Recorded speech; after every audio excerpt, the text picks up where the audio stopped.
Good evening, my dear followers, and welcome to Beyond the Deal, a space for debate and reflection that, like every Friday, I have the pleasure of bringing to your screens.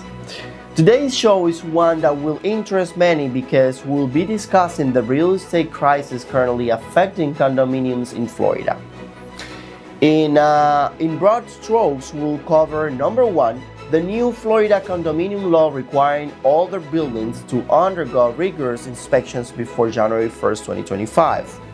We'll have a look at the well-known special assessments ranging from 4 to 5 figures to finance costly building repairs. And as a result, we'll touch on the skyrocketing HOA monthly fees. This crisis is forcing many condo owners down a path where selling their properties becomes the only option, pushing the condo market into a delicate situation that has everyone on edge. In just a moment, you will find out what triggered all this and what's expected to happen in the future. Stick around till the end because, as they say in Cuba, la cosa se va a poner dura. Things are about to get tough. Subscribe, comment, and share. It's free and changes lives. Let's get started.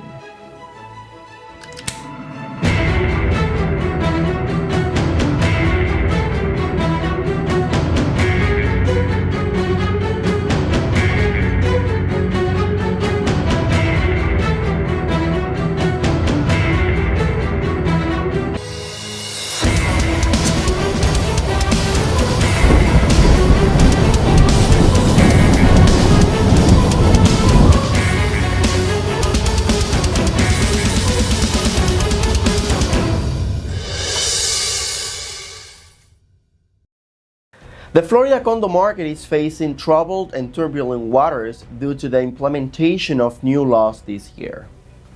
After the catastrophic collapse of the Champlain Towers in Surfside in 2021, a tragedy that claimed the lives of 98 people when the South Tower suddenly fell, becoming one of the deadliest collapses in the U.S. history, new measures were put into place to prevent similar disasters.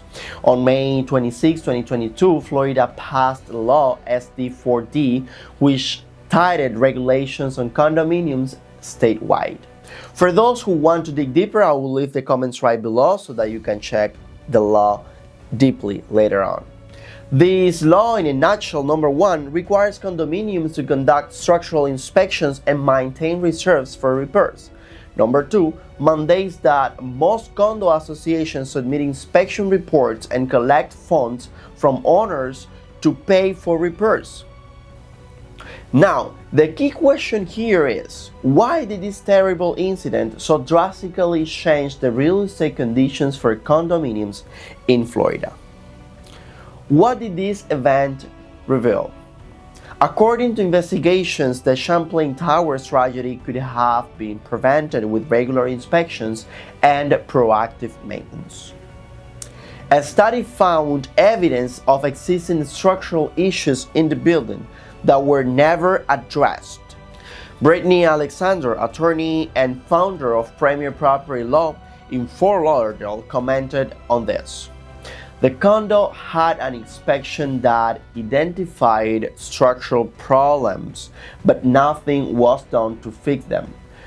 And unfortunately, this terrible event occurred. It is important to point out that before those measures took effect, the structural integrity of buildings depended solely on the self-management of condominium boards. Obviously, many owners and board members lacked the necessary knowledge to assess the condition of their buildings properly, making this a significant issue and creating the need for regulation.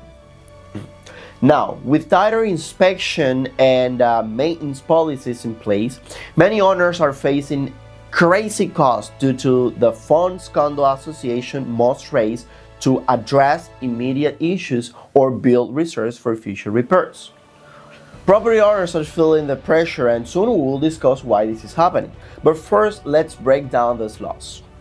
Let's start with a milestone assessment. According to attorney Britton Alexander, who we mentioned already, the Milestone Assessment requires experts such as licensed engineers or architects to evaluate a building's structure and identify any signs of compromised or deteriorating support. This includes inspecting load-bearing walls, which help keep the building standing, foundations, roof, and interior walls to detect water damage that could weaken the property. If the building received its certificate of occupancy before 1992, owners must complete the milestone assessment by December 31st, 2024. The first phase of this assessment involves a visual inspection. If problems are identified during this phase, deeper studies will be required, which may include destructive testing to determine whether the issues are purely cosmetic or represent structural risks. This assessment must be completed within 30 years of the issuance of the certificate of occupancy, except for buildings located within 3 miles of the coastline, where the time frame is reduced to 25 years. To save time, we explain what a certificate of occupancy is in the comments, so go to the comments. Now, the second part of the law, the Structural Integrity Reserve Study. The Structural Integrity Reserve Study addresses how the condo association will pay for future repairs based on the building's age and condition. Now, listen closely. Money raised for the reserve account is in addition to regular HOA fees and any improvements required by the Milestone Assessment. Hector Vegas, a Miami's resident and president of the South Florida High Rise Division at First Service Residential, commented on this. Reserve funding is not mandatory until January 1st, 2026. However, we are already seeing a 30 to 40% increases in reserve funds for the associations we currently manage, which, to give you an idea, they manage over 400 buildings for approximately 98,000 condo units in the state. One important element for this law is the frequency with which those reserve studies must be conducted. Associations have the flexibility to do them every 36 months or at least once every 10 years to ensure they are raising sufficient capital for future repairs.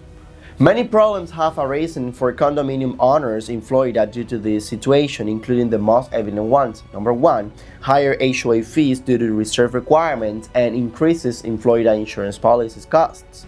According to a Redfin report, as of July 31st, HOA fees went up over 5% in Miami and more than 17% in Tampa. Number two, costly spatial assessment. Those are additional payments on top of the already high HOA fees. This has become a serious issue for elderly owners on fixed incomes. And number three, inability to finance or insure condominiums. As we know, banks require a long list of documents from HOA boards, ranging from reserve conditions to the building structural status. Lack of reserves can result in a bank denial to finance purchases in those buildings. Hector Vegas commented on those problems, stating, "It's going to be a survival situation for some condominium associations. Condo buildings are 30 or 40 years old, poorly maintained, and have significant structural or infrastructural needs will face difficult times, especially if they lack reserves." Now, how are those changes affecting the supply and demand for these type of properties? As we have seen, the situation has created a total crisis, with owners rushing to the market to sell their properties. Data collected from the Florida Association of Realtors shows that the inventory of condominiums and townhouses statewide increased by 91.9% in the second quarter of 2024 compared to the previous year. This totals 62,011 active properties of this type, equivalent to 7.4 months of inventory. This is an alarming figure when you consider that during the same period last year, the supply of condominiums and townhouses was only 3.6 months. Adding to this scenario is a 9.2% drop in the number of properties sold during the second quarter of 2024, a sign that in addition to excess supply, demand is also weakening. In economic terms, this translates into an extension of the supply curve and a contraction of the demand curve with a new equilibrium point, resulting in a greater number of available units at a lower price. Those are basic principles of economics. Well, the question many of you may be asking is, what can I do as condo owner about this situation? As we know, many or the majority of the buildings in South Florida lack reserves, and many owners lack additional funds to cover HOA fee increases and special assessment. This forces them to sell, but at what price? You already know the answer. With high levels of supply and slow demand, imagine the price fluctuations for Condo Florida today. On the other hand, renting out your property while continuing to pay assessments in the hope of waiting for the market to improve could be a double-edged sword. Because number one, you don't know how much higher HOA fees may continue to rise. And number two, you can't predict if the future inspections will discover additional damage, leading to new special assessments. This leads to three possible scenarios: being unable to sell your property or having to discount your unit even further to exceed the situation. Number two, failing to pay assessments or HOA fees and losing your property to foreclosure. And number three, renting out the property but ending up with a negative balance each month. We know it's a tough situation. We know this situation is complicated, and we understand if you find yourself at such a crossroad. Firstly, do not make hasty decisions. Always think long term, and don't let yourself be swayed by what someone else may try to put into your mind. If your apartment is in a building facing the problems we have discussed, you will likely receive multiple calls from real estate agents trying to convince you to sell. However, this is a decision that requires carefully thought. Remember, your situation is unique and not the same as your neighbors. Perhaps you have sufficient liquid capital to hold on to your apartment without needing to sell, or maybe not. If you're faced with this type of dilemma, please contact us at the number here on the screen. Our team would be honored to guide you with the ethics, professionalism, and expertise you deserve. And that brings us to the end of today's program. I hope the information shared here sheds some light on what you already know about the condo crisis in the state of Florida. And most importantly, I hope it helps you form realistic expectations about how this delicate situation may unfold. Whatever the outcome, once again, act wisely and do not despair. Now it's time for me to say goodbye. Until next time, and I hope that whatever happens to you between now and the next time we meet is absolutely amazing. Be happy out there.